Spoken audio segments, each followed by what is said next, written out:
Okay. So we should be good. Hey, everybody. It's me, Will. And me, Kristen. And we're live. Welcome back to another live recording of Guide to the Unknown. That's right. Welcome. Welcome. 128. Happy to have you. That's the number of this episode. 128. Yes. Very satisfying. Good number. Great number. Hell of a number. How are you all doing? Feel free to pop something in the chat. Let us know if you can see and hear us. We love to hear that, but we also want to know how you're doing, what you've been up to. Yep. Have you been doing anything spooky? I myself have been building graves into my Animal Crossing village.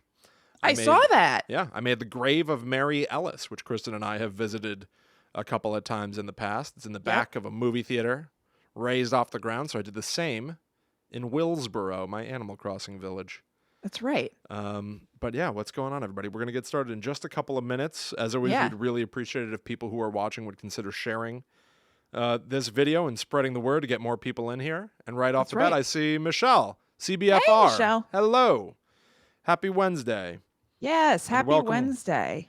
I'm going to go ahead and share this. Hell yeah. William, when you share, just share youtube.com/talkbomb. Don't share the actual link thing. I think I did that the last couple of weeks, yeah. Yes. Miss Sweetie, Dorian Muse, hello. Hey, guys. Hello. Hello. Oh, my goodness. Oh, my goodness. Oh, my goodness. Michelle asks, are you going to give us an Animal Crossing village tour sometime? Maybe. Honestly, I think I've unlocked the final set of like abilities you have, so now I can make cliffs and waterfalls and stuff. So maybe now that I can do that, I'll get my town in crazy quality and then take everyone. That's a on good idea. tour. You should do that, Will, because you have a bunch of cool stuff in your town. That'd be fun. Yeah, I did see a good ghost, CBFR. Yes. Hey, KB, what have you all been up to? Anything spooky? Watch anything spooky? Listen to anything spooky? Tell us your stories. What's been happening? Everybody's been really active in the Guides to the Unknown communities, like on Facebook and Patreon and everything. That's been really awesome to see. Yeah. I hope you've been enjoying that. I've been enjoying it. Yeah, you posted that thing of like the getting to know you thread, which was awesome. Yep. So many people stopped by in there. It was great. It has like 200 something comments on it. It's great. Yeah. And people commenting on each other's stuff to get to know each other. It rules. Oh man, I know I've been doing this all along. I just found such a better way to share. I was taking pictures of my screen, like my computer screen. I should just take a screenshot. Oh, you're right. You guys, we're always evolving. Kristen, look at you. Look at me. These are your first steps. That's what Obi-Wan said to Rey in Force Awakens. Yes. So you are becoming. Let's see. Kristen, have you been watching anything interesting or? I'll tell you what I started watching. I talked about it for the spooky sound off last week. And I watched the Twin Peaks episode of Psych that people have been telling me to watch forever. I watched it. I found it fun. And so just this morning, and by the way, so because I posted about that on Spooky Sound Off, I got from us talking about it on the show last week, we got so many comments and messages from people who love Psych. I had no idea it was such a big deal. So I went ahead and today decided to start watching Psych from the beginning. I went back and watched the very first episode and I enjoyed it. I'm going to keep it up. Awesome. Yeah, I know that the show has it's got the definition of a cult following. I had no idea. I really had not thought, I didn't think anything bad about it really. I didn't think about it at all. And I would call the response to us talking about it on the show an outcry. Really? We really got a lot of messages and comments about Psych. Somebody messaged me with specific episodes they thought that we would like. They're like, if you want to check out some especially good ones, it's season 2 episode this, it's season 5 episode that. That's cool. But you should really watch all of it. And I was like, guess what? I just watched it an hour ago. Wow. And it's fun. It's funny. It's like a little cheesy because it's from the 90s or the early 2000s. So it has that kind of feel. I'm really enjoying it. It's from the era of USA Network where they said characters welcome all the time. Yes. You know? Yes, the characters are welcome. And it's cool. I like it. So you feel that the characters are indeed welcome? They're welcome to me. Corbin Burnson is in it. I only knew him from being on Seinfeld. Who's he in He Seinfeld? was on the Tonight Show while Jerry was on the Tonight Show once. Huh. And it's interesting to see him out of that context. It's interesting to see him out of the context of that one episode of Seinfeld you know him from. Exactly that, Will. Let's see here. Stefano said, love the Patreon episode. Listen to it Oh, while good. cooking, and as always, had a good laugh. That's awesome. Good, KB watched good. the latest Grudge movie. Lots of jump scares, but the story didn't do anything for her. Yeah, I saw somebody post about that. Yeah, I saw that too. I want to see the new Grudge. Honestly, I kind of wanted to see it in theaters. I have a real affection for how scary Kayako from The Grudge is. Really, really, like, one of the things in a horror movie that actually, we've talked about this before. Do scary movies actually scare you? Kayako kind of does. Yeah. I don't like that, like, croaking sound that she makes. Yeah. CBFR says, Will and Kristen, when you lived in Connecticut, did you ever hear of the Melonheads? No, I've heard of them since. People have contacted us about them a couple of times. But I think if I remember correctly, I looked into it a little bit and I found it, even though it sounds like it would be Guide Zanoni, it was like kind of a bummer. That story, it's like people who have, I think it's called hydroencephalitis. Oh, okay. Yeah. And so it was people being freaked out by their like visible differences. Right. So it's interesting, but I remember thinking, this isn't gonna be really that fun to talk about. Yeah, it's just going to make us feel a little more like horrible. Yeah, like it is like an urban legendy thing, but it has roots in like a real, I was just like, it rings a very vague bell for me. I don't know. Yeah, I don't know. But not when we were kids. I found out about that like last year because somebody, a couple of people have brought it up as an option for the show. Yeah. So you're on the right track. Warmer. Warmer. I'm going to try to do something real quick. Okay. I wonder if it'll take too long and be boring, but it might be kind of fun. Say that again?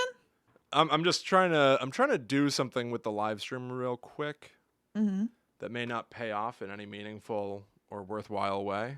Okay. But I'll keep you posted. Let me see. It would be this, that, insert an image. If this takes longer than 30 seconds, I'm going to abandon it.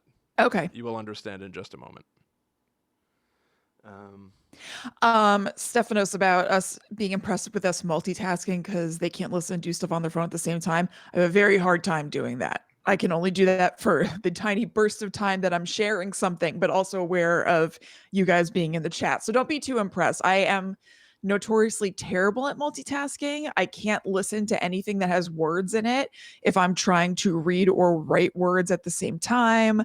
I don't go on my phone while I'm watching TV or movies, not out of some sort of sense of mindful virtue. It just scrambles my brain. So I'm generally with you. Yeah, I appreciate the compliment, but I wholeheartedly disagree. We're technically doing stuff, but yeah, I don't know. Okay, I think I've got this thing. Let me just pull it into our software, and maybe we can have it. It doesn't look the best, but it would be kind of cool. Pictures, CBFR says about the Melonheads thing that the legend is that they were patients who had escaped from institutions and started living together deep in the woods. But what's strange that they have stories in various states. That is interesting. I wonder if maybe I should look back into it. Maybe it's a little bit more than what I thought it was.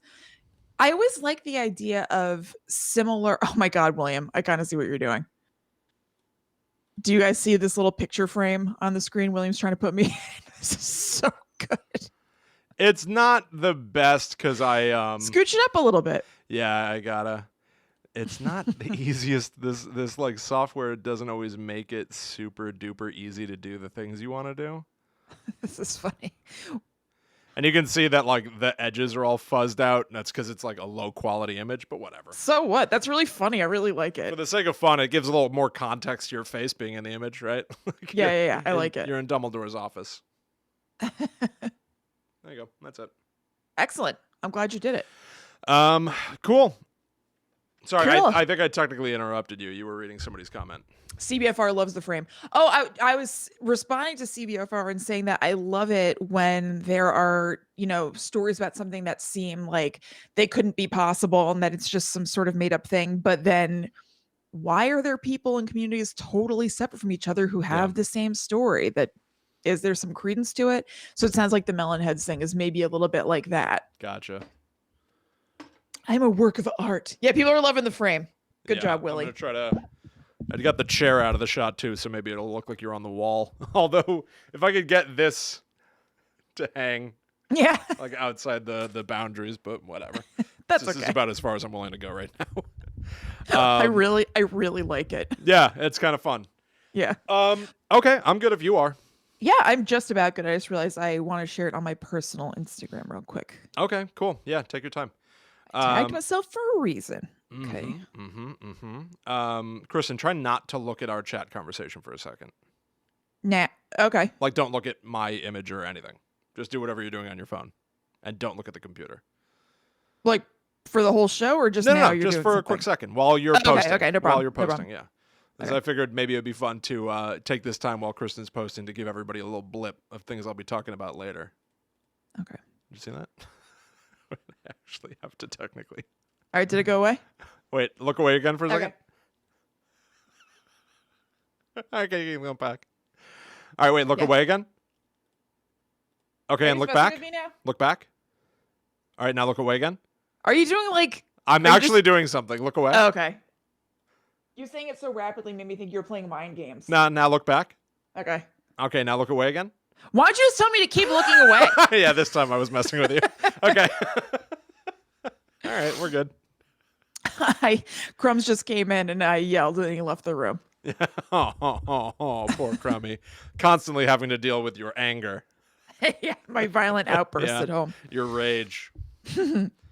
Okay. You ready to roll? Yeah. Once again, we'd really appreciate it if people out there, if you'd consider sharing the show, spreading the word, something like that. And thank you all so much for hanging out with us. Yeah. We're going to start the show now. Yeah, absolutely. Okay, here we go. Are you going first or am I? It doesn't. You said you would go first, but it really doesn't matter. Mm-hmm. Okay, I'll go first. When we were talking before. Sure. Okay. Okay. All right.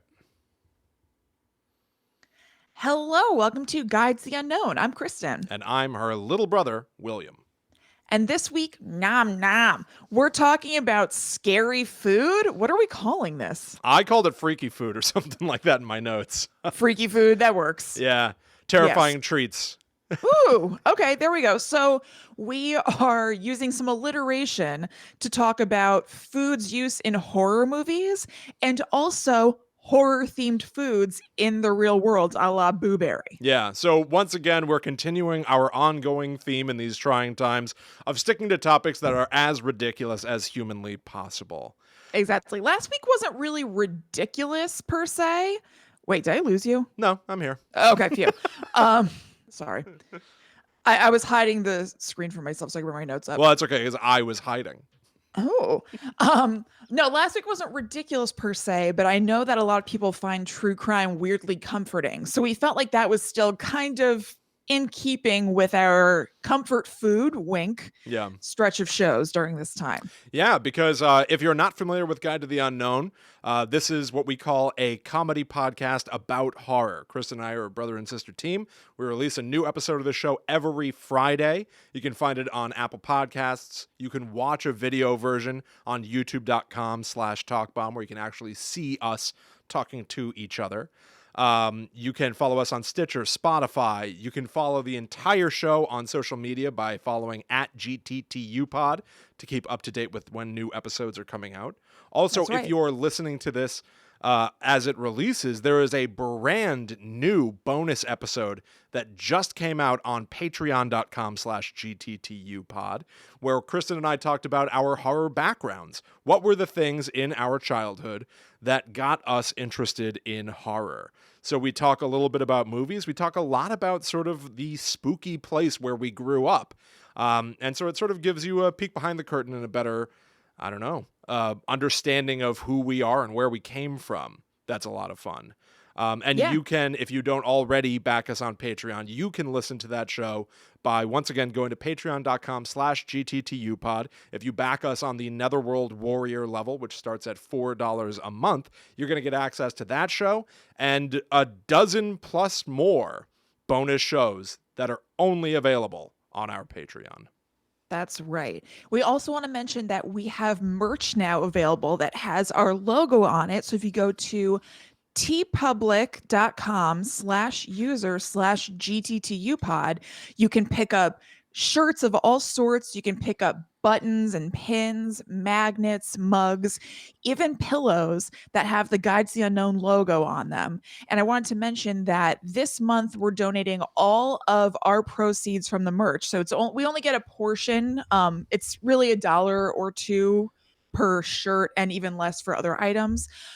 Everything that we make from the merch, we're going to be donating to a nonprofit called Dine11 that works in major cities to bring takeout food from restaurants to the break rooms of hospital workers. So it both supports restaurants and lets people who are doing work on the front lines in hospitals have really nice meals on the short breaks that they have. So we already today donated last month's merch proceeds. Like I said, it's only $1 2 per item. So what we donated today was $46.25.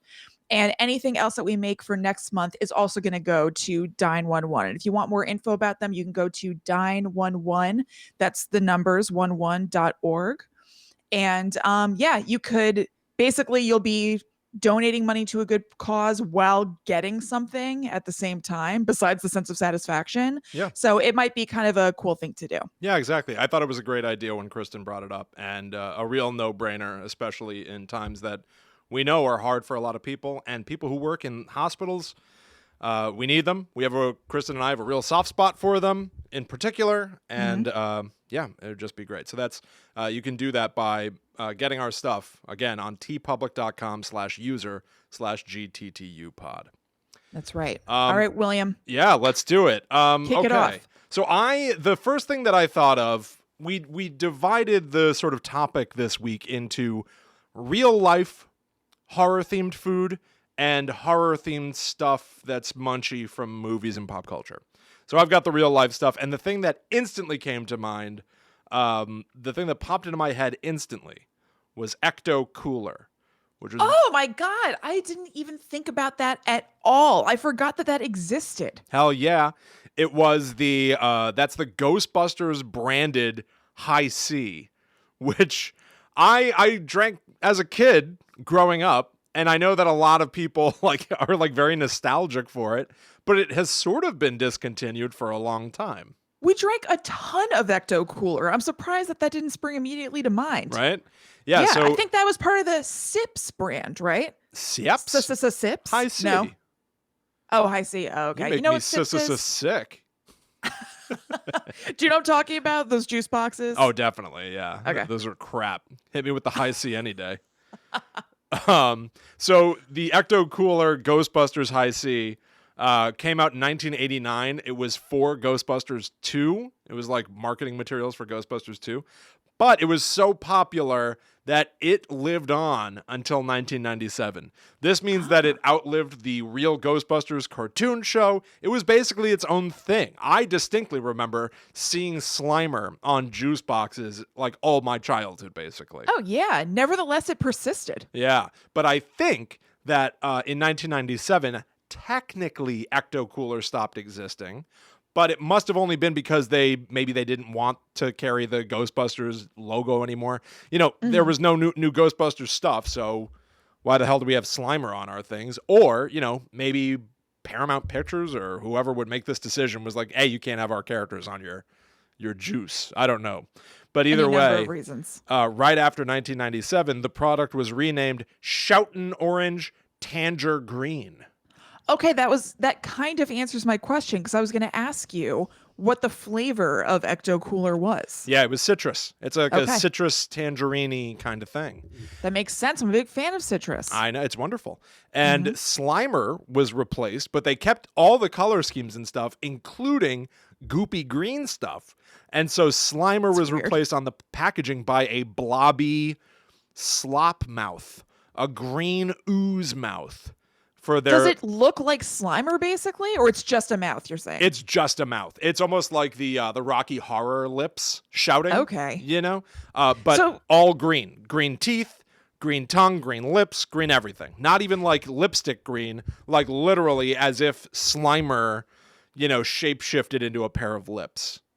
So if for some reason you were new to the high C oeuvre and you hadn't had Ecto Cooler and you're just looking at these things, Right. you're just like, why does this citrus drink have a disgusting mouth on it? Correct. But without a Weird. doubt, if you were aware of what was going on, it must have been that they were like, well, you know what? Actually, now that I say it, this must have been the case. I bet whoever owned the merchandising rights to Ghostbusters pulled it. And then High C was like, well, no, that's like one of our best-selling products. We've got to keep it looking the same.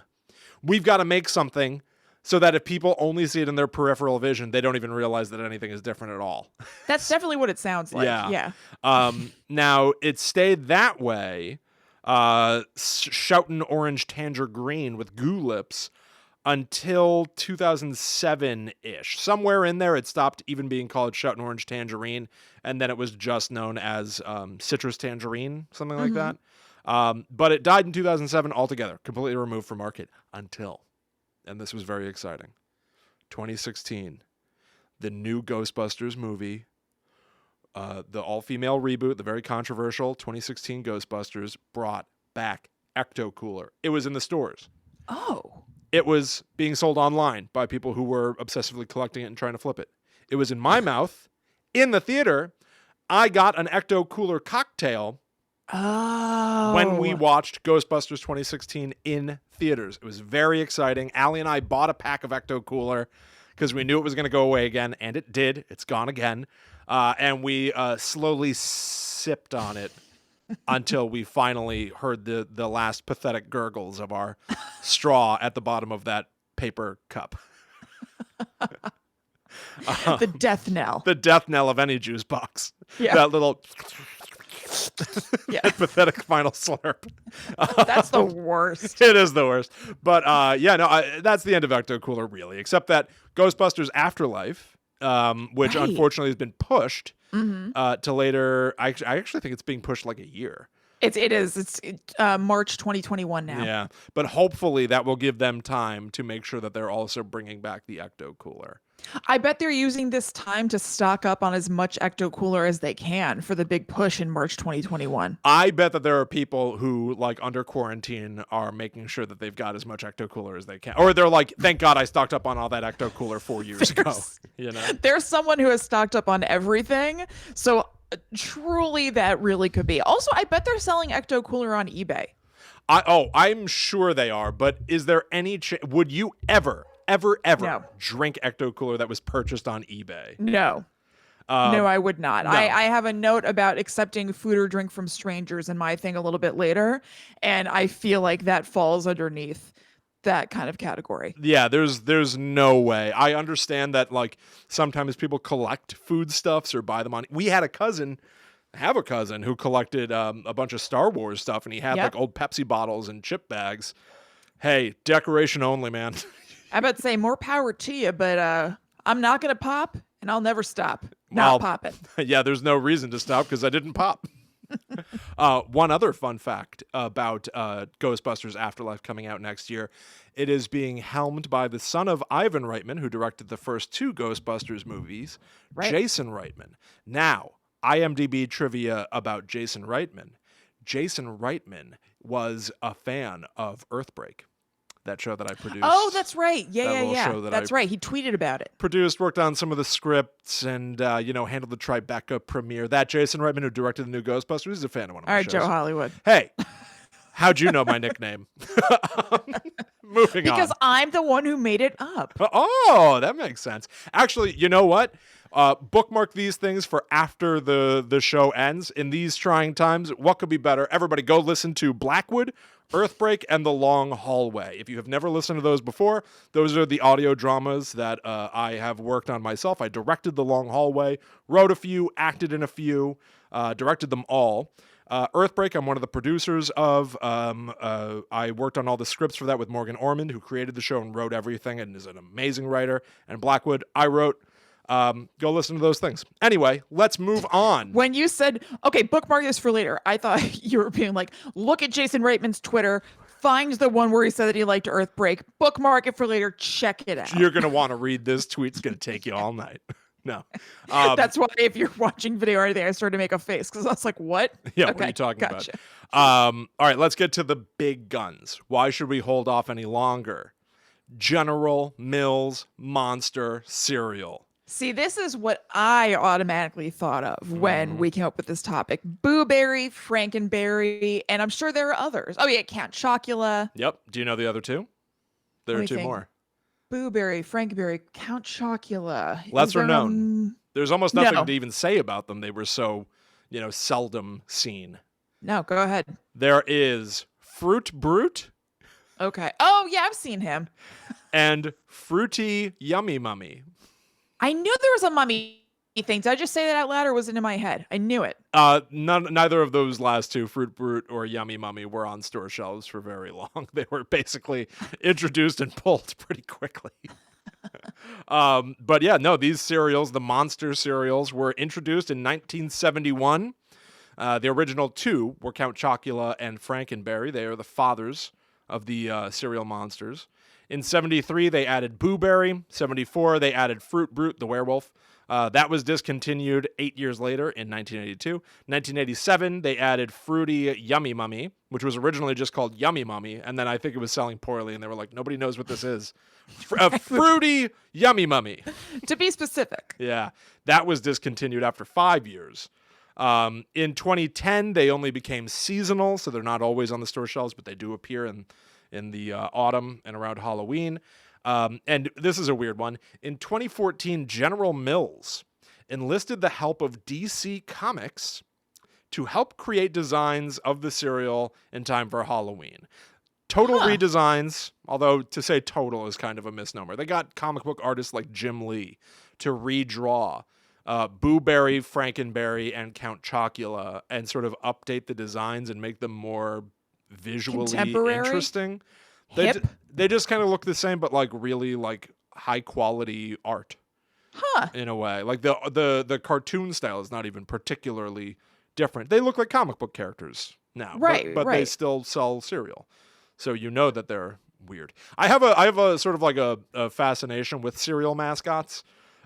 Because technically they're really, what's the difference between, the Honey Nut Cheerios Bumblebee and any of the other like kind of janky animation I watched growing up? I used to watch tons of the old Hanna-Barbera cartoons. Oh yeah. And all of those were pretty notorious for reusing bits and pieces of animation or scrolling the same background as the characters are running down a hallway, things like that.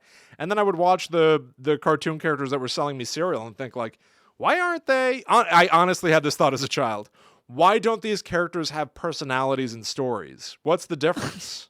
You're like, the quality is just as high. Why aren't we fleshing this out? I'm not kidding. I remember thinking like, well, why is the Smacks frog? What is that? Why not use either a real character from TV, which are better, or like explain how the Smacks frog came from humble beginnings in the swamp? Well, I mean, your and wish started to love puffed rice. Your wish kind of came true because the California Raisins had a TV show, or at least like a special or something. You're right about that. I wonder where that started. So somebody thought of the same thing. The California Raisins are monsters of a type, huh? They're little anthropomorphized, monstrous, shrunken. Are they zombies? Because raisins used to be grapes? Let me think. Are they zombies? They kind of are, or are they like mummified? Yeah, exactly. In a way, like they're not wrapped in anything except for a little bit of sugar. True. And some flakes. I think that they wear those sunglasses because of their hollowed out eye sockets, because they're technically the Walking Dead. Yeah, they're all dried out and everything. Desiccated. Yes, they're kind of mummies. Shambling grape corpses. Yeah. Do you remember that I played a California raisin in some sort of variety show in St. Louis and did a little dance? Very to Heard It Through the Grapevine? Wow. Do you remember that? Yeah, that really brings me back. That's bizarre. That's bizarre. I think that you were they really applauded your performance in Variety. Oh yeah, absolutely. It's huge. You know what? I wish I could remember the phrase that you used. Oh, bookmark this. Mhm. Bookmark it. Check out the review of me as a California raisin in Variety. I performed and choreographed that dance. Jason Um, Reitman loved Kristen's performance as a California raisin. right. So bookmark it, go back to it, then come back here. Jason Mantzoukas tweeted his enthusiastic approval of Kristen's portrayal. If only. Yeah. The TV commercials for Frankenberry and Count Chocula usually had the main monsters arguing with each other in a real, duck season, rabbit season kind of debate over whose cereal is better. Count Chocula would be like, Count Chocula is better. He's very much based on Bela Lugosi. Frankenberry was like almost like an upper class Frasier type. Really? Yeah, further than Frasier. I straight up think he was maybe British, actually. He rolled his R's and was very proper. And so he'd be like, Frankenberry is better. And the two of I them would would think argue. that would be Count Chocula. Right? Yeah. I'm surprised. I yeah. think he'd be more of a fancy boy. Fancy boy. You're right. But yeah, no, he was a working class chocolate vampire. But so then, as they're arguing about whose cereal is better, something else would happen, like a car would backfire and it would scare them. And that would be the end of the commercial. So They're monsters who are scared easily. Exactly, yeah. It's a shtick. By the time they introduced Boo Berry, all the commercials were Count Chocula and Frankenberry fighting with each other, and then Boo Berry shows up to share his blueberry flavored cereal, and they're afraid of him. And Boo Berry is this like little teeny ghost guy. So, like for them to be afraid of him was ridiculous. So, William, it sounds like they really gave you what you were craving. And I'm not just talking about cereal. You saw mascots for cereal and you wanted a more fleshed out story around who they were. I did. It sounds like these commercials really had a storyline and you got a sense of the personalities of Frankenberry and Count Chocula. You're 1,000% right. I really enjoyed it. That was my binge watching. People are on Quibi. I just found a YouTube playlist with a bunch of old Frankenberry commercials. I watched that. Who needs Netflix when you got Count Chocula commercials? That's right. I'm taking it all the way to Tinseltown. So a little bit more about our favorite flavored friends. Count Chocula, according to the New York Post, who wrote an article that I'll be referencing soon, they referred to Count Chocula as a cartoon vampire who preferred chocolate to blood. And it never... to refer to Count Chocula and blood at all in the same sentence is very strange. Yes, I'm very surprised they even brought blood into the picture. Yes, of course a vampire drinks blood. But Count do we want to Chocula, talk about that in just, connection with our chocolatey breakfast cereal for children? It's just weird. I was hoping that I would find like full wikis for these characters where they have like deep backgrounds and lore. We covered, I think when we did our Scary Clowns episode, I talked about Ronald McDonald, who there were a bunch of like kids videos about, and he lived in a cartoon world with his cartoon friend characters, and so you could like see the Grimace and Ronald McDonald go on an adventure, and so there was a full wiki of a background about Ronald McDonald. I wanted that here, but I didn't get it. I only got these weird bits and pieces. I don't know the source of where they really came from. I also have information here. Count Chocula's full name is Count Alfred Chocula. Where'd the Alfred come from? When did they add that and why? I wonder if there was a commercial where Frankenberry was like, Alfred or something. Yeah. And it's a joke for the people at home. They're like, Chocula's name is Alfred? Please stop being afraid of me. I want to be your friend, Alfred. Like a very heartwarming commercial. He was originally like a short little vampire who wears a brown suit and a brown cape. He's a very brown boy. He's chocolatey. Over time, he was lengthened to turn into a far lankier fellow. And he's got something of a rivalry, of course, as I mentioned, with Frankenberry. So on to Frankenberry. Frankenberry was strawberry flavored cereal. So much like Count Chocula being chocolate flavored and wearing all brown, Frankenberry is strawberry flavored and he is all pink. His skin is pink. He wears a pink suit. I don't know what's going on there. Now, there's a little bit of a scandal surrounding the Frankenberry. And people who are taking it all the way to the old origins of these cereals might have fallen under a sort of illness or spell of Frankenberry. Because in February 1972, quote, Frankenberry cereal included an indigestible pigment that turned some children's feces pink, a symptom sometimes referred to as Frankenberry stool. Right. Now, when I proposed this topic, and before I brought it to the table, I was like, let me make sure there's even anything out there for us to draw from. Kristen, don't, come on, let's not big it up. You weren't looking for horror topics. You were researching different cool kinds of stool, and you saw them mention a monster and figured you could retrofit it into an episode of Guide to the Unknown. We all know the truth. There's no need to hide. I wouldn't put it past me. But anyway, when I saw that sentence, I was like, done. That's it. Okay, great. This is this week's topic. Yep. There's no going back now. And then here's another quote, because here's why I have that New York Post article. I was trying to research the Frankenberry stool to see, like, would there be like some sort of like a sheriff's statement issued at the time or some sort of public warning. You know, by research, did you mean you took to eBay and you broke your one rule about not eating or drinking things from eBay to give yourself February Frankenberry stool? 1972 Frankenberry box. Come on, come on, give me the good using stuff. bots Yahtzee. Try to win. Yeah.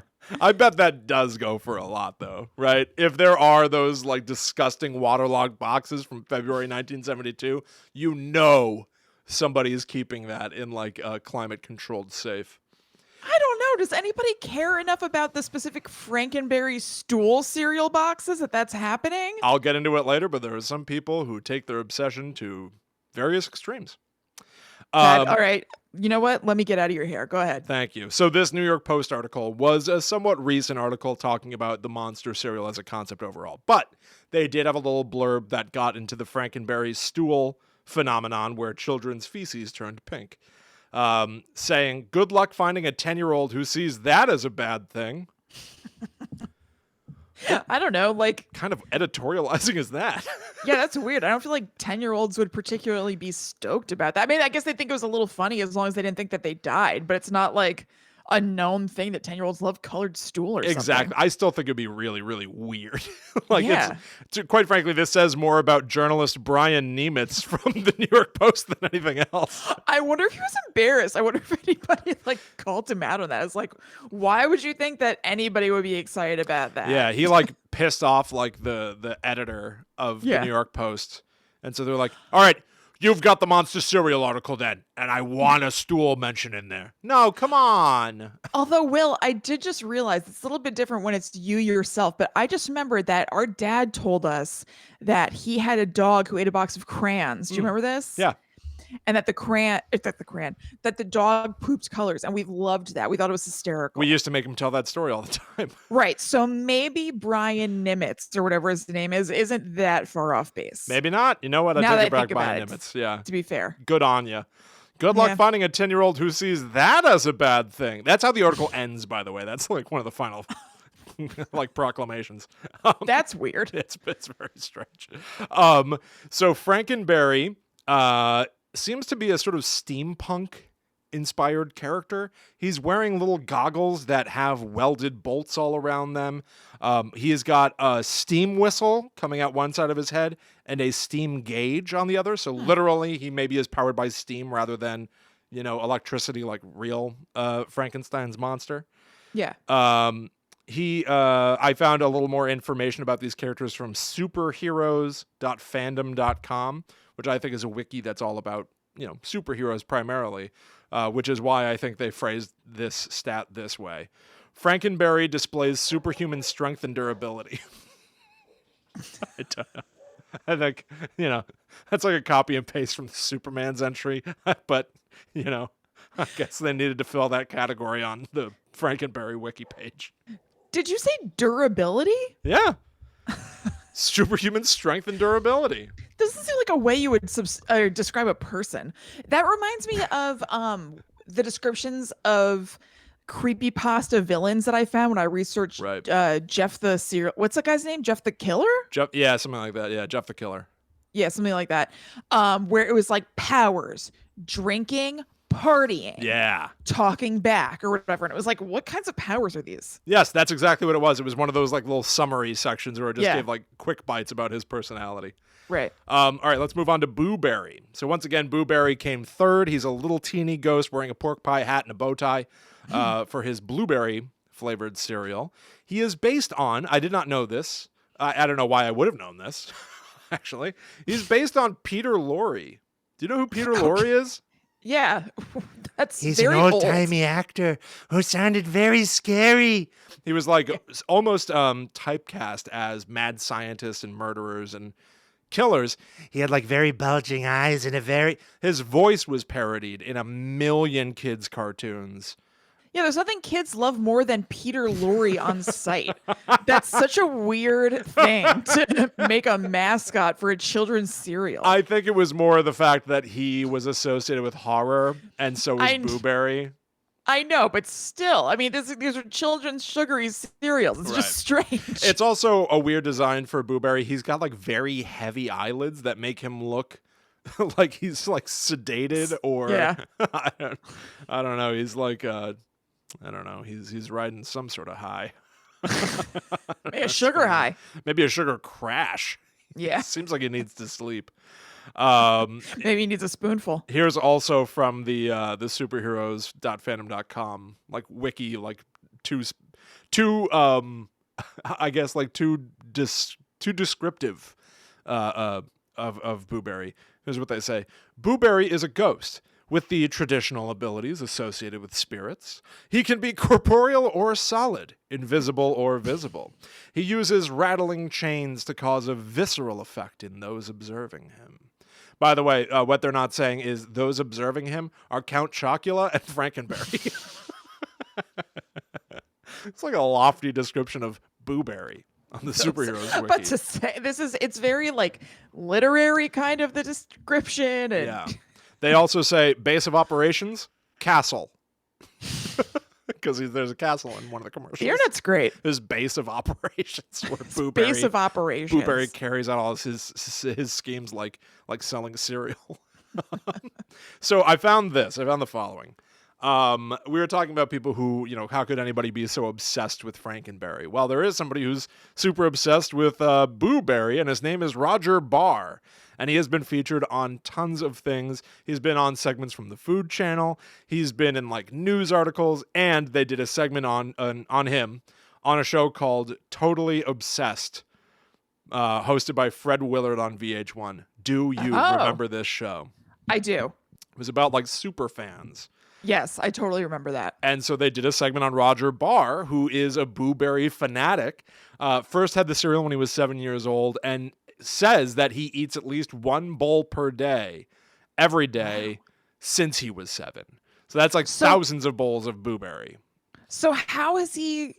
Did he address how he got his stockpile of Booberry? They show him going to the store and buying tons and tons and tons of boxes. Here are some quotes from Roger Barr. Anybody who finds Booberry disgusting without trying it, they're just talking out of their ass. Count Chocula and Frankenberry, they think they're so great. They're always talking, acting just like complete asses. So far, the final word. Did you watch the clip of this? Oh, hell yeah, I did. So I'll have a link in the show notes. So far, every sentence he says ends in the word ass. Exactly. What's this guy like? Well, this segment came from around 2004, maybe, somewhere around there. And I think he's undeniably having fun with this entire thing. I almost thought that maybe he made up an obsession just to get on the show.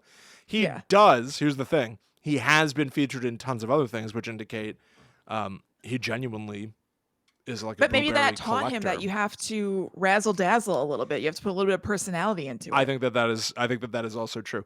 He ran for a while a website called i-mockery.com. He's like a comedic writer and stuff, so he's definitely putting on a bit of a performance, but he also just does collect these things.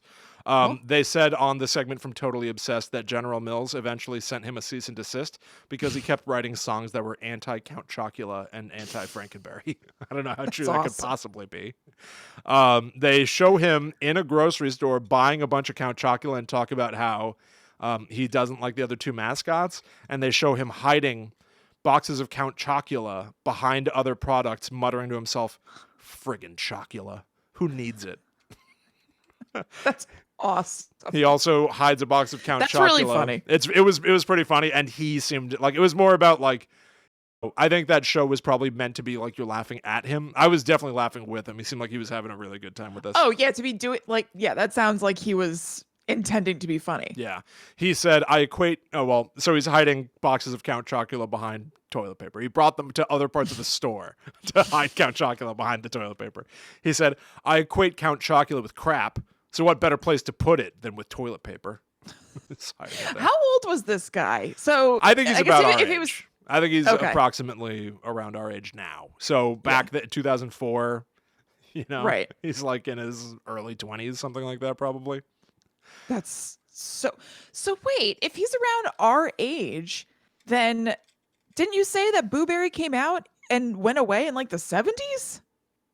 Yeah, but is that right? But it's been seasonal for a really long time. So I think it's also, something like that. But it must have been around it. Yeah. Oh, Boo Berry still comes out seasonally now? I think so. Yeah, pretty. Okay. I definitely know that recently they made like big pushes to have like Target carry the original designs of all of these cereals from the 70s in the store. So it still is like a pretty current thing. Yeah. Oh, okay, so they even have the Fruit Scary Mummy or whatever? No, Fruit Brute and Fruity Yummy Mummy, I think maybe occasionally make appearances, but by and large, yeah, they're sort of... I got mixed up. I was thinking that Boo Berry was one of the discontinued ones. Oh, Gotcha. no. Yeah. Okay. Yeah, Yummy Mummy, by the way, is a mummy that wears yellow and pink bandages. So like everything is like very sort of like kiddified. Yeah. Another fun fact about Count Chocula is that at some point in their history, they did a tie-in with the Universal Monsters. So Count Chocula's box had Dracula on it. But the resolution of the image they got of Count Chocula turned this medallion thing that he's wearing. It was literally just through the processing of the image, from what I understand, it made it look like a Star of David. And they got a lot of hate mail from people suggesting that Dracula was a Jewish monster and that Jewish people are monsters. So, that was like Count Chocula controversy. Jewish people? Yep. Yeah. Oh. Now, because once again, like when you're on, you don't get. What's funny? I'm sorry to interrupt. Because we like these monsters and everything. When you said that, I mean, this isn't good. I thought that it was like Dracula's badass. Oh. And so if he's Jewish, maybe like horrible people came out of the woodwork and they were like, no, he's not satanic enough, bro. Yeah, right. Okay. He's not a man. It didn't occur to me that it'd be offensive to be Dracula. Right. Yeah. That just sort of goes to show that you don't get to a million friends without making a few enemies. Right. And along with that, along with being on top, come the copycats. There was a time when, first of all, there are always like times around the year where Halloween versions of food will come out. And it turns out that Kellogg's, a big competitor of General Mills, has done things like create haunted Fruit Loops and haunted Rice Krispies and spooky Fruit Loops and freaky Fruit Loops and really? Yes, they all. That's not been on my radar. I found a website called MrBreakfast.com that documented all of the different kinds of cereal that exist. In the course of doing my Guide to the Unknown research for our cool show. Our like cool trendy show. I ended up browsing MrBreakfast.com for a good while. Yeah, but all of the Halloween cereals are typically just like scary Cheerios, and they do like the bare minimum required. It's insane. I stopped writing them after a while because it's just like who cares? It's just like creepy cornflakes. Call it a day. I don't know. It sucks. It sucks. What are they making? Oh my god. What makes scary Cheerios scary? Usually it's that they'll put marshmallows in there that are in the shape of like, bats and eyeballs and ghosts, which marshmallows are already kind of in the shape of ghosts. If you think Oh, excuse me. Oh my god. God. That's so funny to me. There was also, it's just like the laziest crap possible. And you know that Chubby Will was like, Mom, can I please get spooky Fruit Loops? I gotta have them. Oh, God. It sounds awesome. I just think it's very funny that you were calling Mr. Breakfast and that it's things like freaky Fruit Loops that are I was just so like, let down. I was so Yeah. let down. I wanted to find something else that was rad. yeah. You know, as rad as Frankenberry. Right. Famously, Will and I love cereal. Love cereal. Famously. Big, so this was bad fan this was of cereal. perfect. Yeah, without a doubt.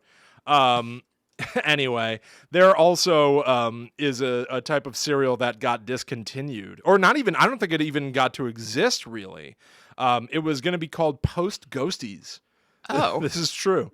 And I can only assume it had to do with Count Chocula and stuff. But even Kristen, this is how desperate it is.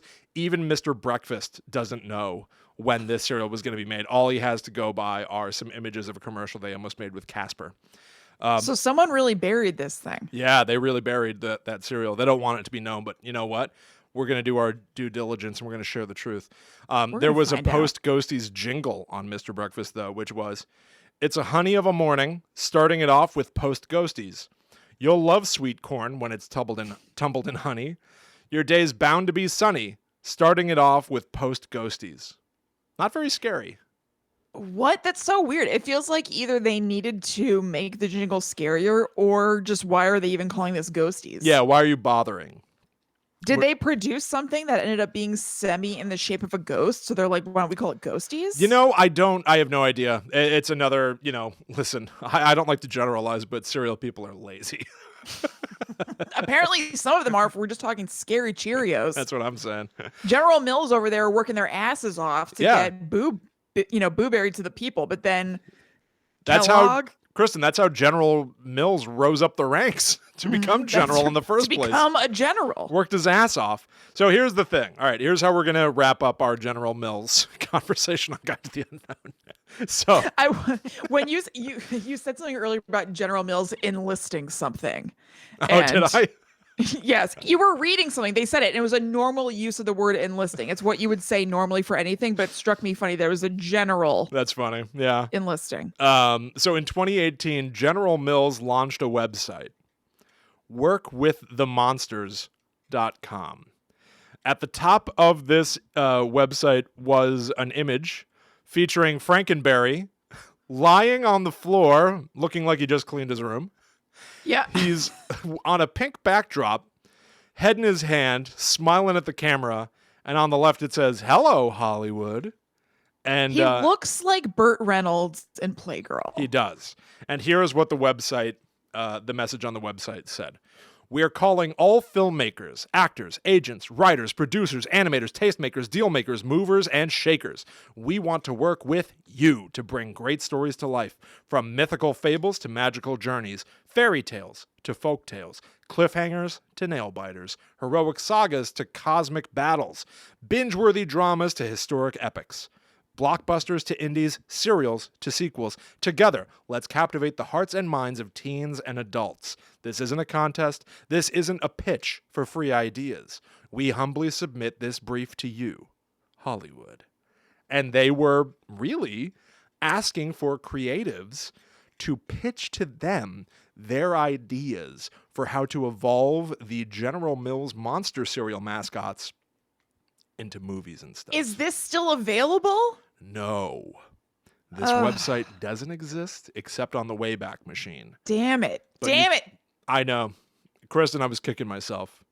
Ugh. Kicking myself. I thought maybe this could have been my life's work. Everything that What I've a done missed would lead to this point. opportunity. Yeah. Hey, Jason Reitman, tweet about my Frankenberry movie. Yeah. Yeah. I was ready to get my pitches together. Shh. Darn. I know. Darn. Darn is right.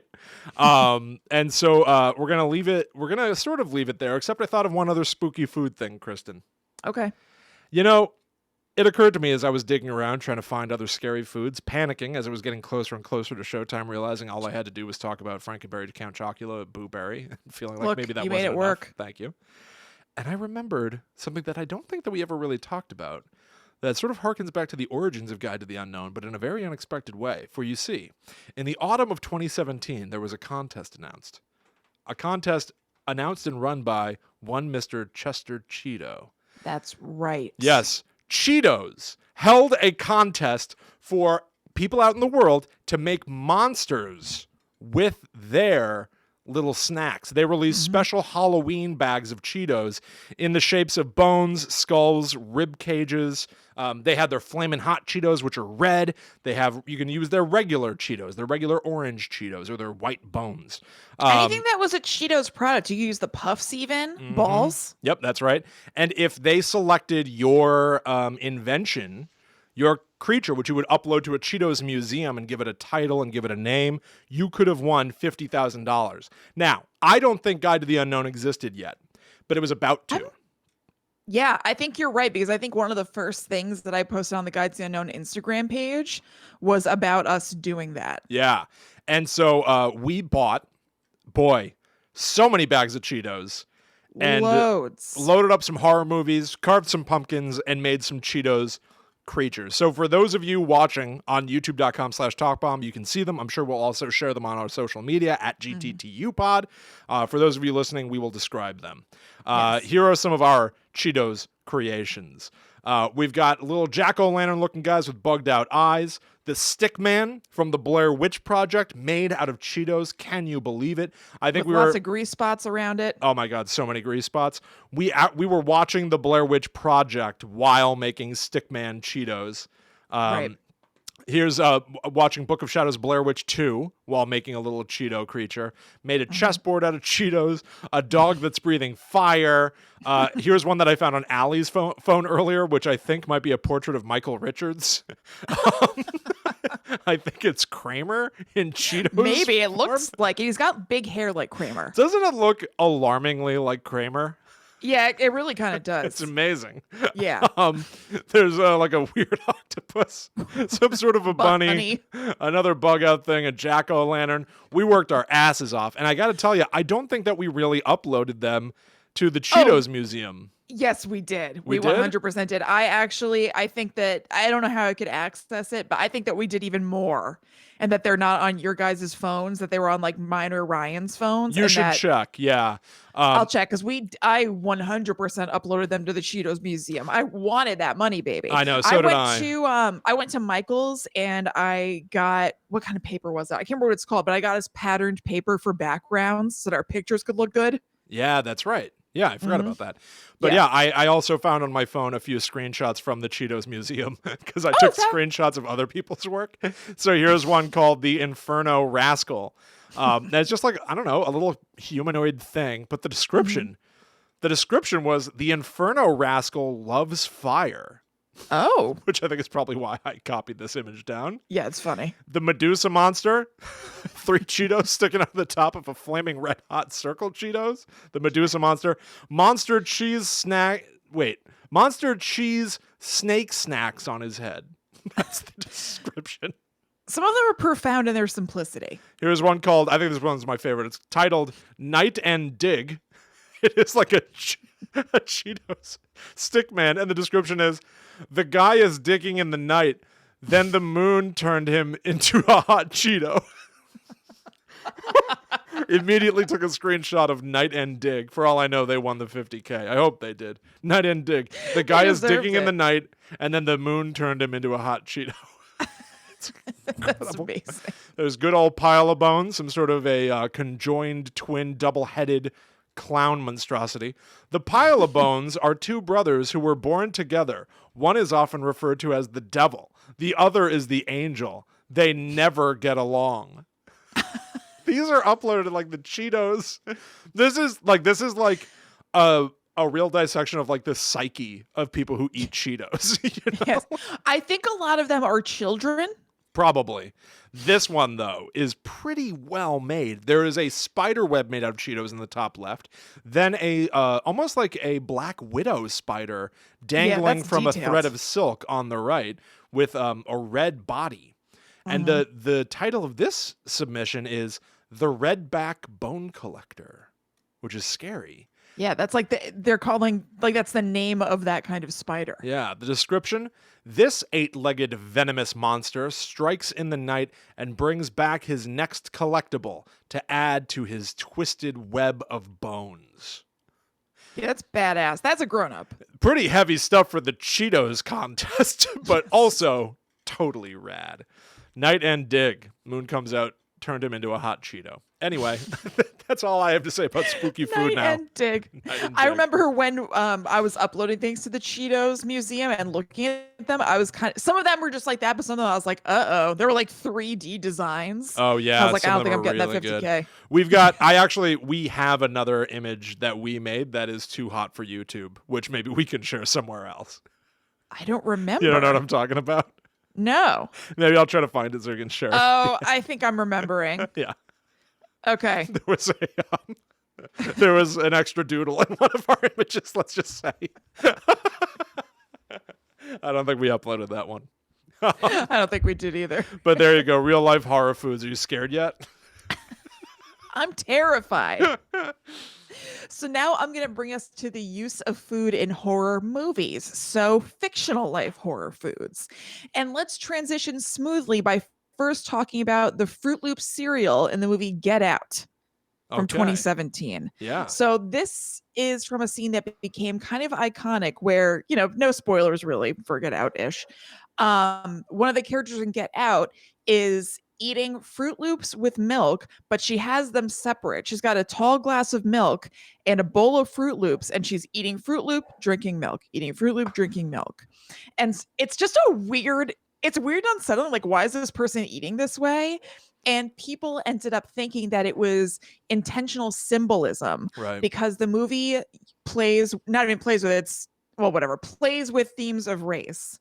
And so people viewed it as being like, oh, this person is keeping the color separate from the whiteness of the milk. Yeah. That's like a symbolic sort of thing.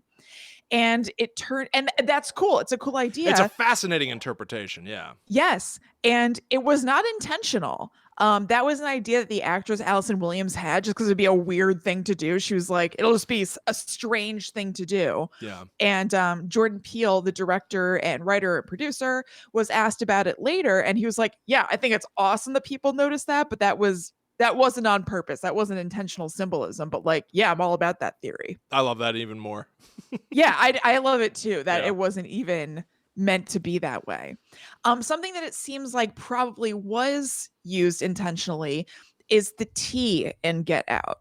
So when the main character is so there's a little bit of spoilers for Get Out. I'm not going to go super into it, but I can't talk about this without somewhat spoiling stuff. Yeah.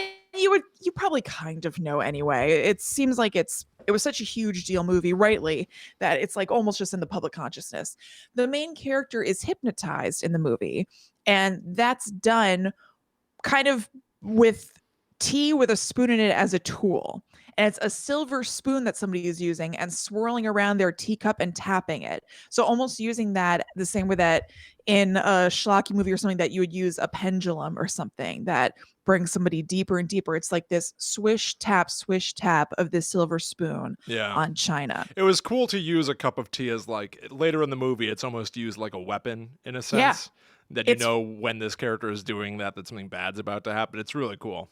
Right. It's perfect. I love Get Out. Yeah. So it's cool because, first of all, tea is kind of known as something sort of soothing, but it's being used against this guy or, used for ill will.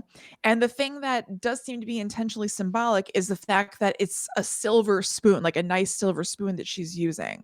So there's, that phrase that somebody was born with a silver spoon in their mouth for somebody who is born into privilege. And the family in this movie is like a wealthy kind of white family for all intents and purposes. From what we know, they have a silver spoon as we know it that way. Interesting. And so they are using, if we think of a silver spoon as privilege, they're using that privilege against him. So using the silver spoon against him, which symbolizes the privilege, and kind of drawing him into their web. That's really cool. I definitely didn't think of that. Neither did I until today. I thought that was really, really neat. Yeah.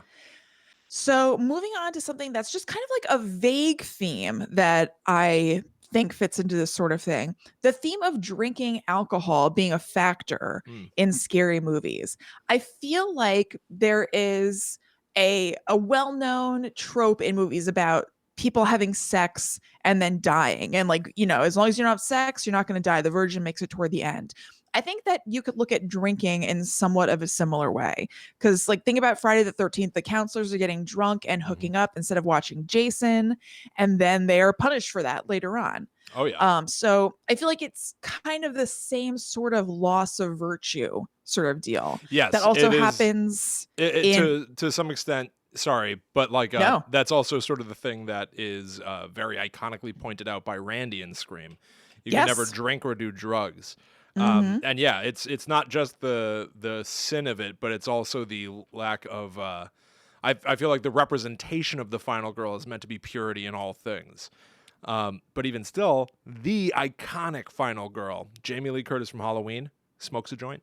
She smokes a joint in that car with her friend. That's true. I feel like she doesn't smoke too much of the joint, though. Is she kind of takes like a hit of the stinky? devil's lettuce. I know, jazz cabbage. I saw it. I've seen it. But nevertheless, in Halloween, she has friends who are drinking and doing it, and they both get it. Right. Yeah, that's correct. Michael Myers puts that sheet on his head. He puts the glasses on. You're right about that. And gets her done. That also kind of happens in Halloween H2O. The kids are partying and drinking and being sexually lascivious, and then they end up dying. Oh. Right? Yeah, that's right. Yeah. Okay. Now I want to talk about the book and movie Thinner by Stephen King. Okay. William, have you ever seen Thinner or read Thinner? I think I may have seen bits and pieces of it when I was younger. Yeah. Okay. I never have. The commercial is iconic to me. I curse you, Thinner. The commercial for sure. I definitely saw like commercials and trailers for it. I've avoided it because I didn't like the gross makeup. No. Yeah. But yeah, very familiar with it, but I don't think I've seen the full thing. No way. Okay, I knew nothing about it except for I Curse You Thinner and looked it up for today. And the plot of this movie and book is insane. Yeah. It's so weird. So the plot is that there's a man named Billy who hits a woman with his car because his wife is getting amorous with him while he's driving. And so he's distracted. And it turns out that the woman who he hits with his car is part of a family of people with powers. The woman's father, who was killed, curses the driver Thinner, and the driver starts losing massive amounts of weight and becoming intensely malnourished, having a skin condition, and no matter how much he eats, he just keeps on losing weight, and he's dying. He's in bad shape. It's a pretty great horror concept. Like I bits and pieces that I remember from it are like, he's a great big fat guy, and so the more that he's losing weight initially, it's like, hey, this is great. The pounds are just dropping right off. But when it doesn't stop, when it goes to that, paranormal extreme, you realize how horrible a curse it really is.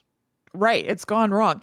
And I read that Stephen King was inspired to write this because his doctors recommended that he lose weight because he was like 238 pounds and was like drinking too much or something. So they said he had to lose weight, and he resented having to lose weight and have it not be under his own steam. Oh. So that's what, created the inspiration for this. But I was like, 238?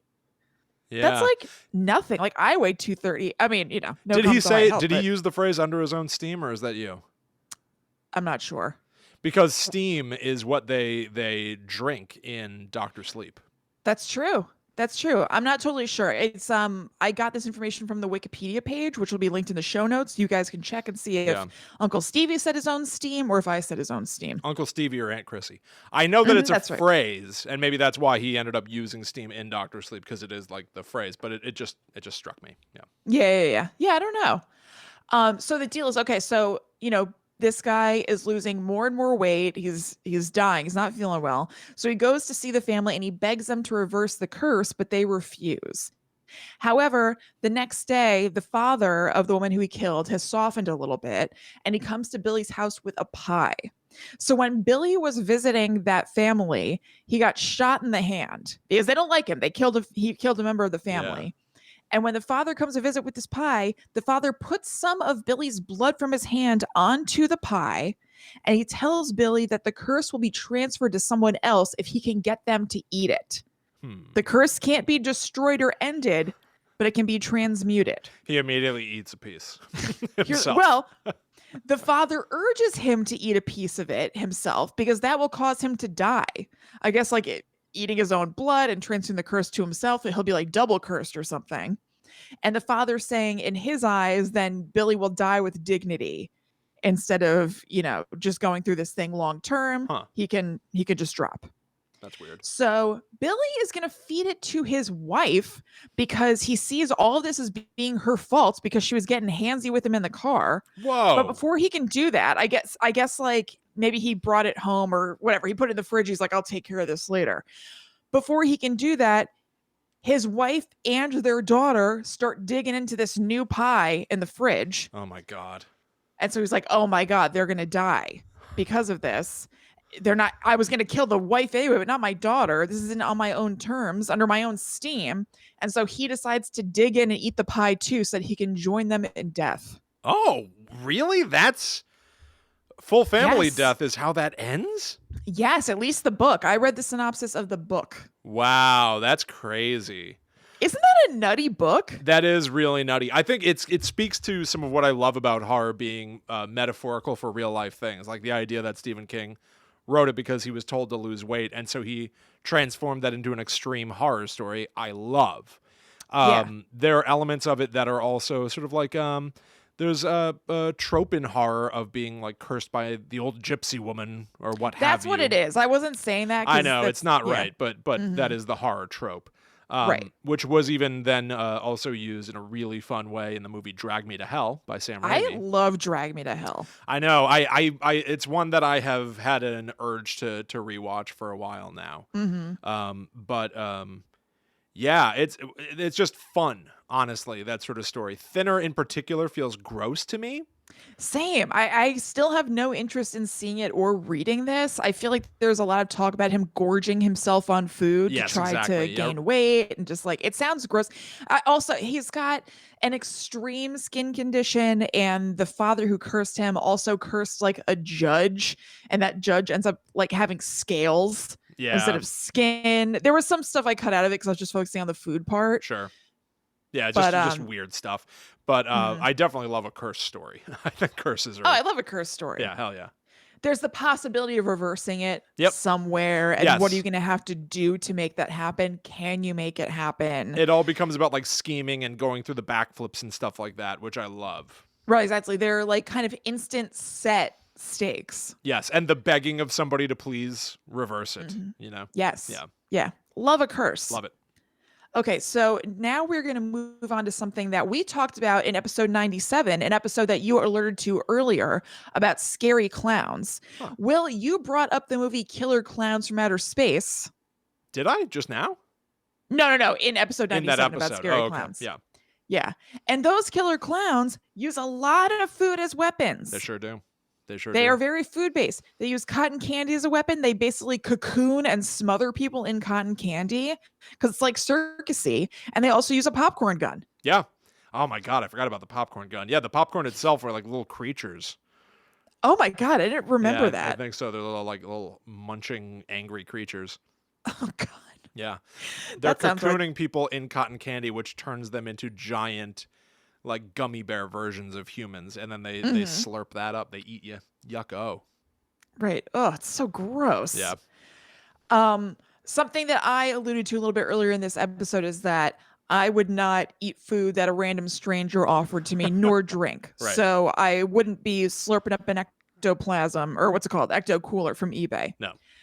Something that I thought of off the top of my head that's not a big deal horror movie moment, but I feel like it's worth mentioning because it obviously sticks out to me for some reason, is that Norman Bates made sandwiches for himself and Marion Crane in Psycho. Yeah, that's right. He's making himself dinner. He's making himself a bologna sandwich or something while Marion is checking in, and he offers her one and to come sit with him in his creepy drawing room with all the taxidermied animals around them. Oh my God, you're so right about that. Yeah, that is great. Great little sandwich scene.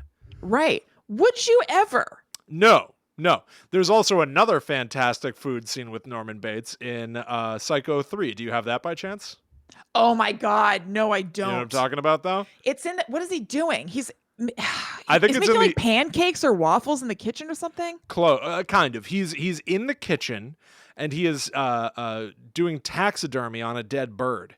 And he's got a thing of sawdust here that he's using a spoon to scoop the sawdust into the bird with. Yeah. And then he's scooping the sawdust, putting it into the dead bird, and then he takes the same spoon and puts it in a thing of peanut butter and spreads it on a cracker and eats it because he's Norman Bates. That is great, Yeah, actually. it's great. That's awesome. But yeah, so that's kind of he and Marion getting to know each other, which makes it kind of all the more shocking when you see how creepy he is. And then he ultimately kills her because they seem like they were chummy. This is a nice guy. He's They were making chummy. a sandwich. Sandwich was yummy. Mm-hmm. What could go wrong? A lot could go wrong. And a lot could go wrong with that sandwich. You don't know about the expiration dates on the things that this person has. It's true. Especially seeing what his ingredients are in Psycho 3. Who knows what Yeah, the that's hell? right. She's probably like, ooh, aioli, this mayo seems to have a little bit of something in it. It's actually just taxidermy sawdust. What's the crunch? Oh, you like to put potato chips in your sandwich too? I love that. Yeah, Mother would never let me have potato chips. Mother! Mother. Back to Stephen King. The fortune cookies in the book It and It Chapter 2. Our friends in the Losers Club go to a Chinese restaurant and Pennywise makes like spiders come out of their fortune cookies. Yeah, that's right. Ew. One's an eyeball, one's like a dead baby bird. Oh God, that's right. Yeah. Oy. Yeah. All right, ew is all I have to say about that. Oi, oi, oi. If that was Oy, their oy, oy. reaction at the moment. Oi. Ugh. No, thank you. In the movie Poltergeist, a raw steak starts crawling across the counter, bewitched by the poltergeist. Yes.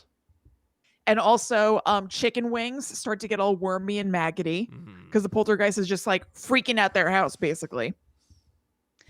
Classically, obviously, Silence of the Lambs universe, lousy with food. Yeah, oh my God. We're talking fava beans and a nice Chianti. We're talking, that's the same thing, where he makes a little noise. Yeah, we're talking fa-fa-fa-fa-fa. We're talking fava beans. We're talking fa-fa-fa-fa-fa again. We're talking about him talking about recipes and stuff, having Yeah. an old friend for dinner, wink, wink. And in the TV show Hannibal, we were talking about sumptuous shots of food that are actually human legs and stuff. Yeah, I think there was a Hannibal cookbook Yes. from the show, something like that. Yes, I think you're right. So Hannibal Silence the Lambsverse, tons of food all over it. And also almost all of it is awesome. Even things that suck in Silence the Lambs universe are still sweet. Right. In their own way. Well, maybe except for the movie, what is it called? Hannibal. Yeah, when he's eating Wait, what's the one that I like refuse to Hannibal watch? Rising. Hannibal Rising. That's the one that you never wanted to see or read. No. I would do it for a show though. But yeah, no, in Hannibal, he cuts Ray Liotta's head open and cooks his brain. Yes, and then, exactly. Then they parody that in Scary Movie 2, and when they cut open Shorty's head, I think it's Marlon Wayans, Beetlejuice from the Howard Stern show is in there. So it's a pretty good joke. That's correct. That's a pretty good joke right there. And then also in Hannibal, doesn't Hannibal give a little kid like a piece of brain next to him on a plane in the end? Yes, he says like, I'm afraid you wouldn't like it very much. Yeah. He's eating like a little Tupperware. He brought his own little Tupperwares with Ray Liotta's brain in it on an airplane. Does he end up giving the kid a piece? I don't know if they show it in the movie. I kind of think he does. Maybe it's implied. You're definitely like worried that he's going to. I kind of think that he does. I feel like I can see it. I feel like maybe you're right. Maybe he did. Yeah, because he's getting some jollies out of it. Yeah. It's like part of the whole thing. Oh, this is jolly good. Yeah, I'm jolly good. Yeah. Also, I barely know about this. It's kind of just worth a mention that in the movie Ghoulies, which we talked about a couple of episodes ago in the Scary Toilet Monsters episode, not only do ghoulies pop out of the toilet, they are popping out of tons of the food on the table in the trailer for the first movie, and it all looks disgusting. Yeah, monster food is usually not the best. I feel like food in horror movies usually looks gross. Even actually another Beetlejuice reference when they do Deo. Deo. The little shrimp, the little shrimps grab their Exactly. faces, and the puppetry on the shrimp is disgusting. That was next. I don't like that at all. No. They're little shrimp fingers when Yeah. they're doing Deo Hate those because shrimp they're trying to fingers. scare the people out of the house, and I don't like the looks of it. Yeah. No, neither do I. Now, before we move to a segment, the last movie that I want to reference that was just me off the top of my head thinking of food stuff is obviously the Jiffy Pop and Scream. Yes, of course. Drew Barrymore is making Jiffy Pop popcorn on the stove. It's getting bigger and bigger. It adds tension to the scene. Then it explodes. The fire alarm goes off. The Jiffy Pop is iconic. The food is a real like mechanism Mhm. in that scene. It is echoing. It's a timer. It's a in way. timer. It's echoing the state of affairs in there. By the Right. time that Drew Barrymore has been killed, the kitchen is nearly on fire because Right. of that Jiffy Pop. Right. Fantastic. Yeah, it's awesome. Okay, so now my last segment is going to be for movies that I saw on the shelves at Blockbuster that I may or may not have seen, but when I reference them, I think you guys are going to be like, "Oh yes, of course, I've seen that cover before." Yeah. Okay. So the movie The Stuff. That's a movie from the 80s where it turns out that there's like this delicious goo that's kind of like fluff that's underneath the surface of the earth. It's either healthy or neutral for you. It's not really a big problem. So a corporation starts packaging it and marketing it, but it turns out that it is parasitic and it turns people into zombies and it No. hollows them out. Oh no. The Stuff. Oh no. Then we have The Ginger Dead Man. Oh my god. Does this ring a bell to you? Of course it does. Yeah, Gary Okay. Busey. Yes. Yeah. So The Ginger Dead Man is basically Child's Play except with cookies. Cookies play. Cookies Play. Gary Busey is a serial killer who's been sentenced to death, and his mom, who's a witch, takes his ashes and bakes them into a cookie, which turns into like a homicidal, sentient gingerbread man that kills people. Terrible. Yes. Then there's a movie called Poultrygeist. Are you aware of this? Yes, of course I'm aware of Poultrygeist. Okay, so this is a trauma movie. That's a horror movie company about a fast food place that was built over an ancient Indian burial ground where an evil chicken spirit rises and goes ham. Yeah. Get it? That's a little food. Chicken going ham. Mm-hmm. Whoa, that's too much. Little food double header. Hey, I just looked it up because I was hoping there would be a good answer to this, but I was thinking of Ginger Dead Man and Gary Busey playing a serial killer and thinking he probably had a good serial killer name in that movie. Mm-hmm. You know, like a good like 3 name, first, middle, last Right. serial killer name. Looked it up. Millard Findlemeyer. So wow. I was wrong. I was wrong. Yeah, that's not a good name. Not into it. Well, you know what is a good name, William? What? Clint Howard, Oh my God, was- is it? who is the star of the movie The Ice Cream Man. The Ice Cream Man very nearly made it to our house several times. Oh, yeah, absolutely. It's a picture of him on the cover holding an ice cream cone that has a guy's face in it. I even think that there was a variant hologram cover where if you looked at it one way, it was ice cream. If you looked at the other way, it was skull. I think you're right. Yeah. Oh, yeah, it's a skull, not a face, because there's a head and an ice cream cone in the movie. I saw okay. a still from it. It's in the show notes. But yeah. But so the plot of this movie is that he's a man who was traumatized as a child when a local ice cream man was killed. And now he's recently been released from a mental institution and he starts his own ice cream business. But the ice cream is people. How? He needs people ingredients for the ice cream. What? What ingredients? Heads, I guess your head?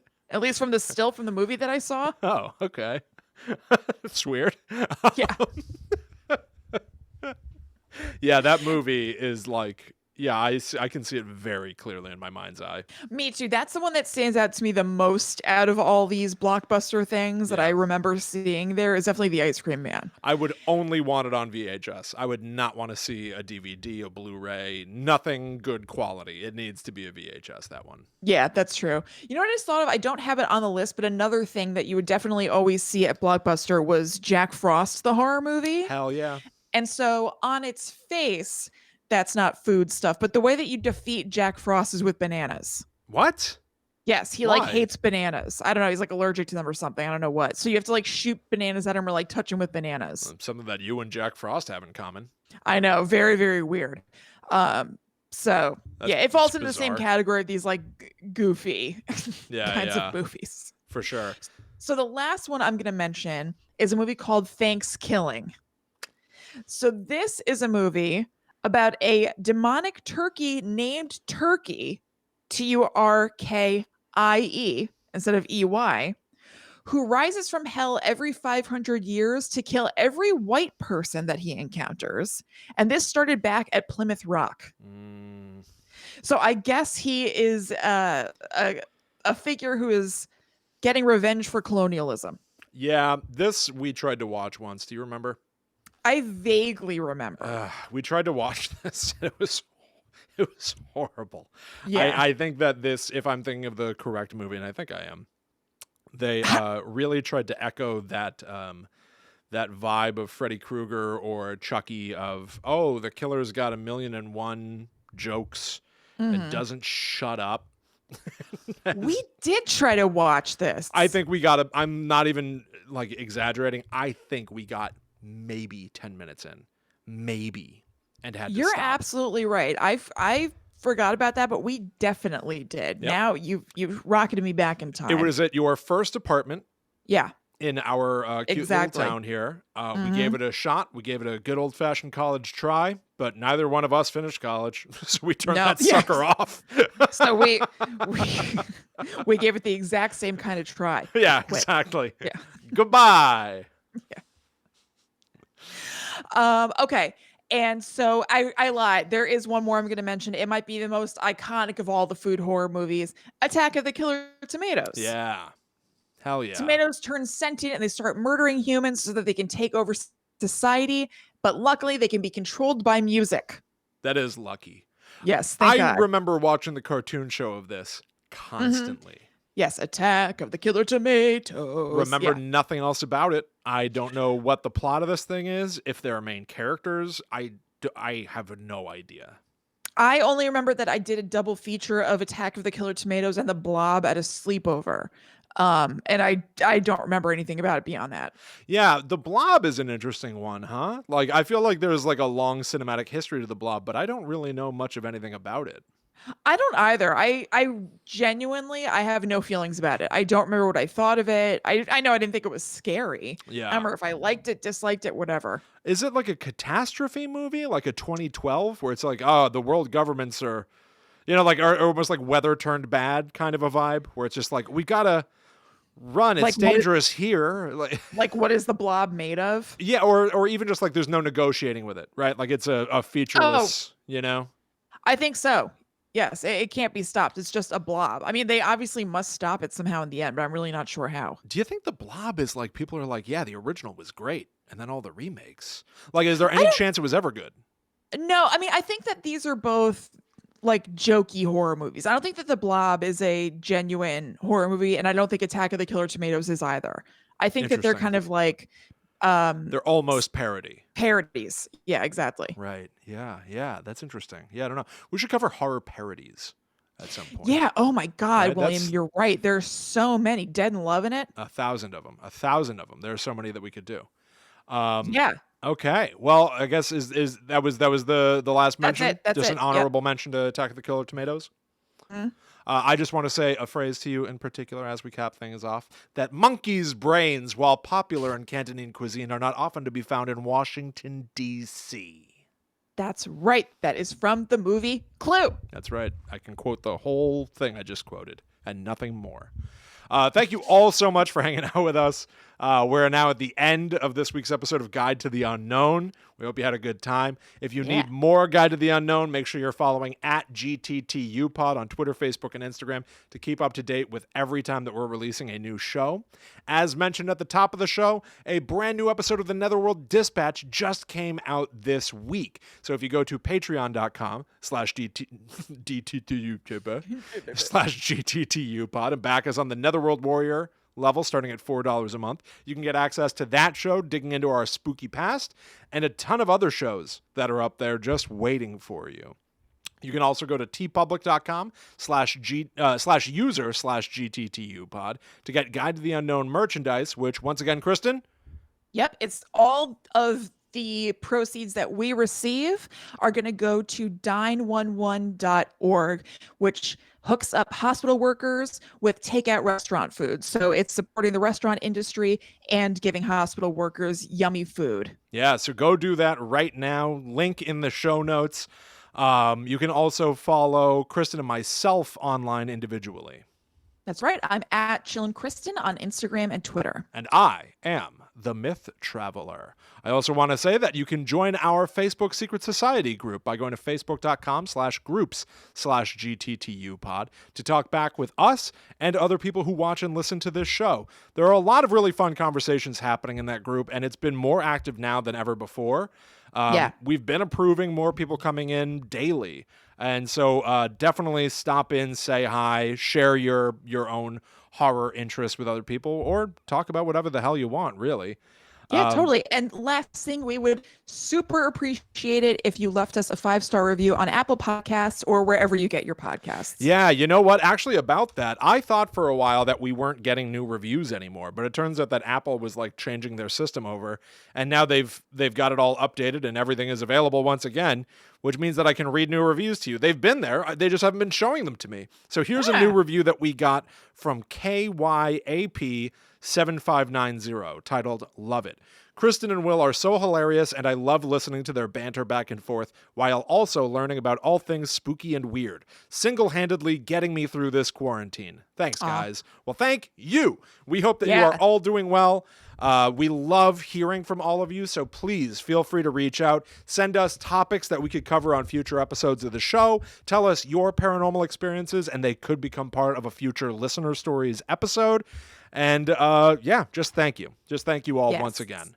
Thank you. Thank you. So we will be back next week for more spooky stories and giggling gusses. That was terrible. But until that time comes, we must travel. Back to the netherworld go we. And I doff my pork pie hat, just like Booberry. Am I really pixelated for you? Yeah, all of a sudden your connection got pretty bad, like right at the end. Yes. Yeah, I don't know. I see that as well. I don't know why. Is Ryan on the Splatoon again? I don't know. I mean, he's been watching a movie in the kitchen, I thought, the whole time. Maybe he just turned it on at the end. I don't know. Well, we did make it to the end before it got yes, thank God. too tricky, which is great. Yeah. Oh, this is very it, helpful. Look at this. KB, thank you. Coming in with recap from previous comments. This is great, and it's a very like tricky thing, is we only really look at the chat again at the end of the show.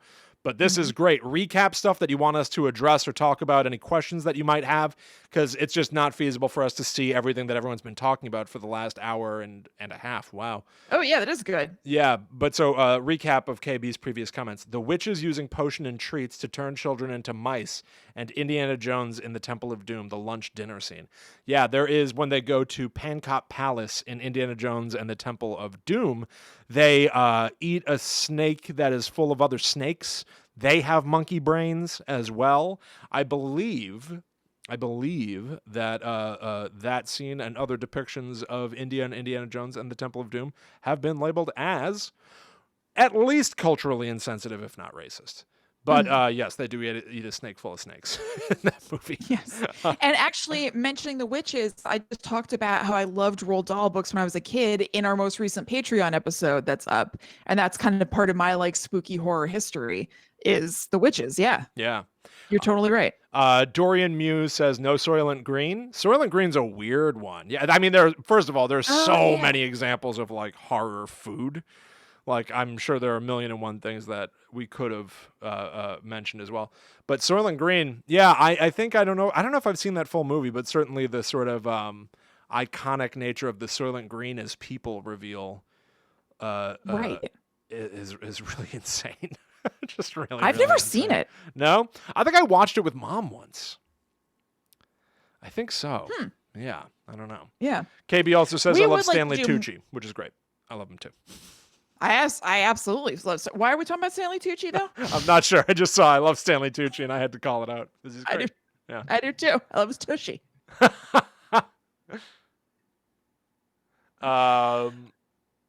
Cool.